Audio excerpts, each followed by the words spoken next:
What if one man could change the way we understand life itself? What if hope for the dying could be found in the courage of a single surgeon's hands? This is the story of Dr. Christiaan Barnard, a man born in a small town in South Africa who dared to dream bigger than the world believed possible. Christiaan Barnard was born in 1922 in Beaufort West, a humble railway town. His family had very little, but they had faith, compassion, and the will to serve others. Young Barnard was fascinated by medicine, not for fame, but for humanity. He watched suffering, illness, and poverty around him and whispered to himself, "One day, I will help."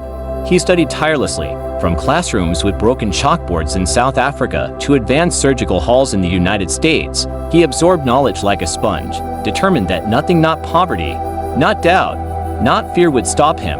But he was not just a scientist. He was a believer in the human heart, not just as an organ, but as the symbol of life itself. December 3, 1967, Cape Town, South Africa. In Groote Schuur Hospital, history was about to be written. A young woman, Denise Darval, had tragically lost her life in a car accident. Her heart was still beating, strong, waiting to give someone else another chance. On the operating table lay Louis Washkansky, a man whose failing heart had left him with days to live. Barnard stood silently before the team. The room was filled with tension, sweat on brows, whispers of doubt. No one had ever transplanted a human heart before. If he failed, the world would call him reckless. If he succeeded, humanity would have a new reason to believe in miracles. For hours, they worked, cutting, stitching, replacing, and finally, the moment came. The donor heart was placed inside Washkansky's chest. The surgical clamps were released, and then a pause. The room held its breath. Then, the heart began to beat, a new rhythm of life.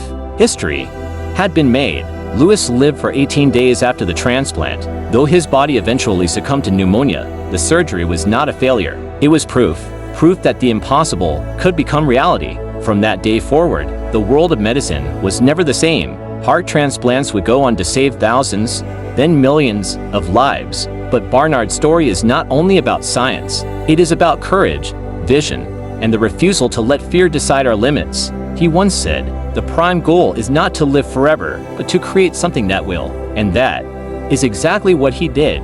Dr. Christiaan Barnard left this world in 2001, but his legacy beats on in every heart that has been given a second chance, a reminder that humanity moves forward, not just with knowledge, but with courage, compassion, and the belief that miracles are possible.